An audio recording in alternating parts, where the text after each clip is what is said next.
take it anymore of hearing that kind of thing. I'm absolutely fed up with that. So yeah, it's not great. And let's face it, if you're there now and you can get an NXT deal, I think guys are going to do it.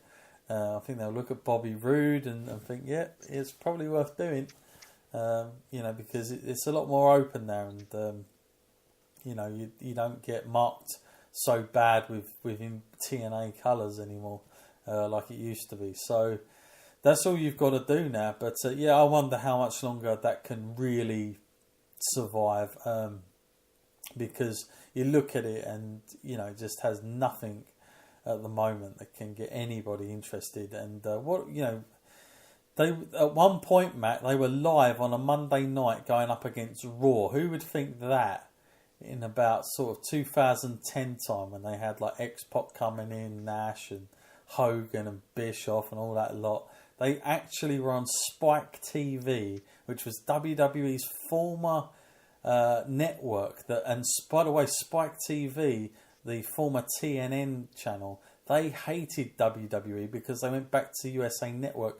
If anybody could, invested more in them at that time, it would have been Spike. Spike put them in prime time because they hated WWE, so they wanted TNA to do well, and still they couldn't get it right. And you just feel like if you couldn't get it right then, you're not going to get it right now. And that's how I feel about that.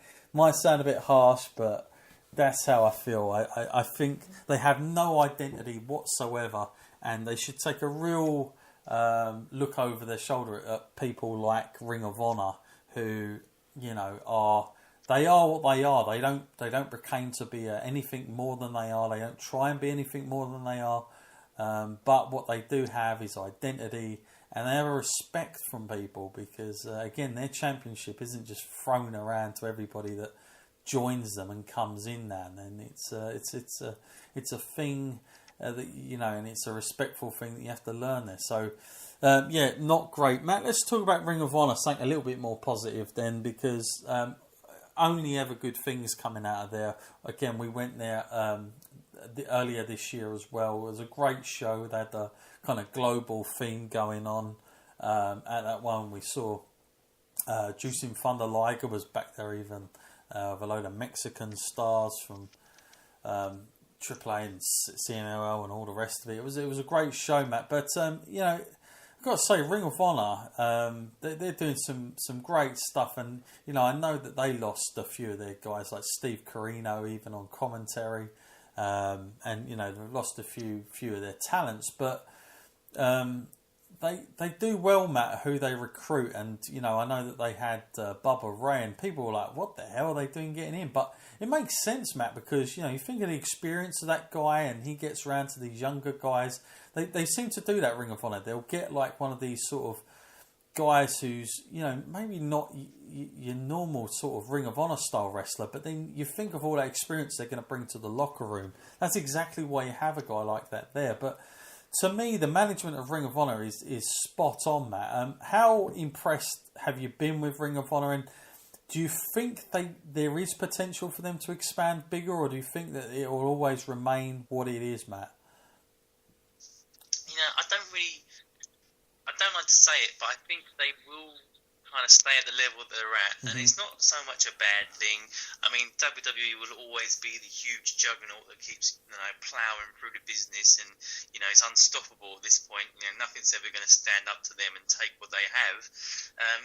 But in America, Ring of Honor is still in the top three of the big wrestling corporations out there, and it's a huge market in America, so that's no mean feat to be that way.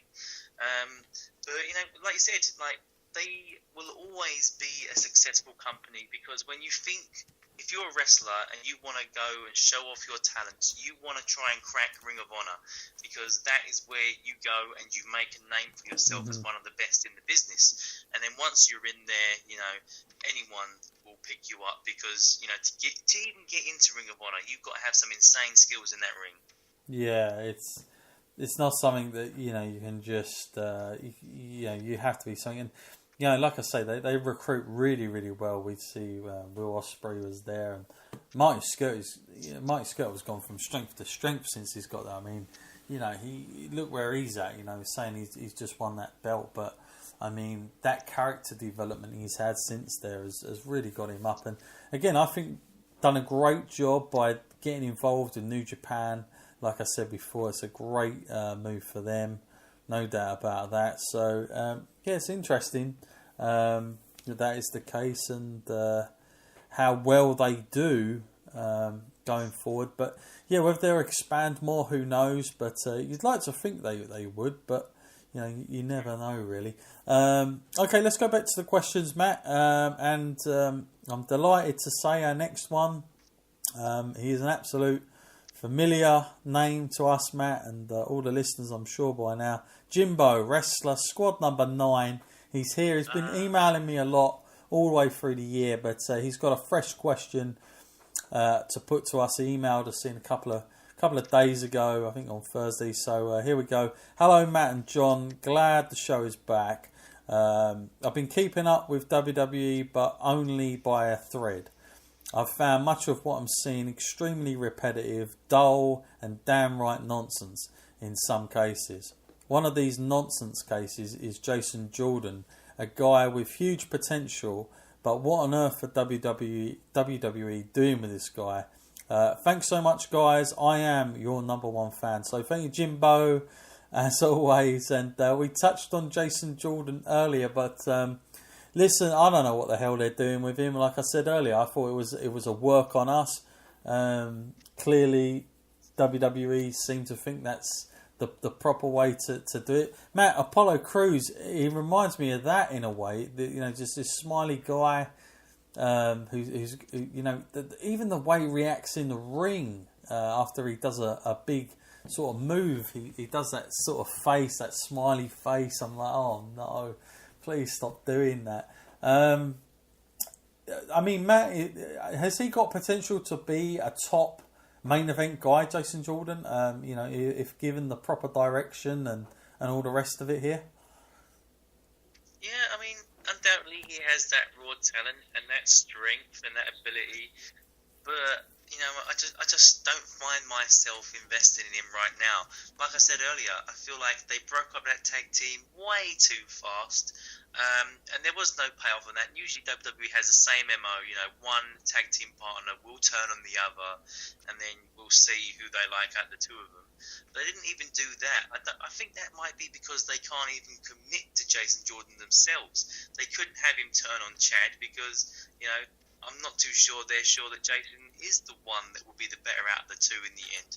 I think it's just another storyline, with Kurt that's just going to get from A to B to C. And sooner or later there's going to be some sort of confrontation between Kurt and him, whether it's because people feel like Jason Jordan's getting loads more favoritism because he's his son, or whether it ends up being a match between Kurt and Jason Jordan themselves. Surely they have to be having a game plan towards the end here, because it's just really stale the way they're doing it now. They're putting him against people like John Cena and Roman Reigns, and then we're supposed to believe that Jason's incredible because he can have a match with them, even though he's still coming off the loser. Yeah. Yeah, it's not good. So, yeah, sorry, Jimbo. No real. I'm sure you know as much as that. But, yeah, let's hope there is a payoff to it, because that would be something, I suppose, after all this aggro. Next question now, then, is from Leanne. We do have female listeners here, Matt, as we alluded to. We've got a few female questions in. But she's got a question about Starrcade here. I had to do a little bit of research about this before we come on. And Leanne says, I heard WWE are bringing back Starrcade, but it's not going to be on the network. Is there any other way of seeing this? Why doesn't WWE do it? And also, how can I have Starrcade without any of the Rhodes brothers there, considering it was their dad that come up with the original name of the entire show? So yeah, for those of you that don't know, WWE announced that they're going to bring back Starrcade, which was WCW's equivalent of, I guess, WrestleMania. It's gone back so many years, and they're putting on this show. It's actually taking place. Matt, did you hear about this? Do you know about Starrcade at all? Didn't know if you picked up on actually, it. I did hear that announcement from WWE. I mean, I must have missed something quite big there, I guess. Well, the reason you probably haven't heard of it is because they're not going to air it on the network. I mean, they're doing nothing for this. So it's literally, if you can get a ticket to North Carolina, because that's where it's coming from, on the 25th of November, then you'll see this sort of comeback of Starrcade. But, you know, people were like, well, is this like the ECW One Night Stand? They're not even... It's not, because, listen, they're not even putting sort of like... I don't even know why they're doing it, because other than the name Starrcade, you're absolutely right, Leon. I mean, first and foremost, they should have invited Cody to come back and wrestle there, just out of respect. But not only that, I mean, even Goldust wrestling as Dusty or whatever. But what they've got here, I've gone on to the website page, and they've already got the matches announced, and none of these make any sense. None of them reference WCW, in my opinion. Get this, Matt. The main event's already been made. It's Jinder Mahal against Shinsuke Nakamura, which will be in a steel cage match for the WWE title. Natalya versus Charlotte Flair. Okay, so you got a Flair there. That makes some sense, I suppose. Baron Corbin versus AJ Styles versus Rusev in a triple threat for the United States title, which, of course, the United States title, I suppose, come from WCW. The Usos versus the New Day is another match. Bobby Roode versus Dolph Ziggler. And that's it. So, you know, what the hell that has to do with WCW and Starrcade, I really don't know. It's not like the ECW One Night Stands where there actually was nostalgia and the old wrestlers coming back. Now, I'm not saying you can get all the old WCW, but I'll tell you what, man, if you thought you were doing Starrcade proper, surely you'd have asked Goldberg. You'd have probably got like a few of the NWO to come back, and do you know what I mean? You would have done something. Flair, obviously, he probably will be there, but like, you know, honestly, the way they've gone about this does seem odd with zero promotion. So I don't know how the hell it all come about, but it's there. It's called Starrcade. It's the same logo as the original Starrcade, but they're not showing it. So I guess that's as far as it goes. It's very odd, Matt, isn't it, that they've done that? Sounds like a whole lot of matches that we've seen before. Yeah. It's like almost like a televised live show. Yeah. Basically, there'll probably just be an amazing entranceway, and that's it. That's all it is. It's just a different stage. But yeah, thank you for your question. Nonetheless, very confusing even for me on that one. And the fact that, you know, it is happening so quick as well. But we'll try and hopefully get some information on what takes place there. Now, DX1 now, another familiar name. I would like to give my theory on Survivor Series. I think WWE puts Braun Strowman over big in the match, and he will win the Royal Rumble, and then he will go up against, I think, Brock Lesnar. What do you think? Glad you're back. Been missed, Matt. Is there any chance Braun Strowman? I did take this out earlier as a fantasy of mine, but what's the chances, Matt, out of 100% here that Braun wins the Royal Rumble? Oh, yeah, I wouldn't. I would put him in my top 5, but I'm gonna sound like Booker T by saying that. No, you definitely don't sound like Booker T. We're not having him on here. No reference there. He wouldn't be my favourite to win it though, but you know, if we was going to do it sensibly, then he would. Yeah. I mean, it'd be hard to stop him in a match such like that. But as far as Survivor Series go, yeah, I do think he'll go over big in that, but you know, he won't be the sole survivor. You know, I have to come out and say that because, you know, they never let a big dominant guy just do what is natural. Unless you're Roman Reigns, then you can eliminate a whole team. That's fine. But if you're someone like The Undertaker or Braun or whatever, they'll find a way to count you out or disqualify you. Sure, yeah, no, I think I agree with that. Moving on now, we've got another question here. This is it's got quite a lot to say here, but it's an interesting point, so I thought I'd read it out. This is from Strong Doe, not Strong Style, Strong Doe. It's nothing short of criminal of what they are doing to some of their talent in WWE. Neville is an incredible talent, but is really misused. I know there are not a lot of places for everyone at the top, but why can't they have him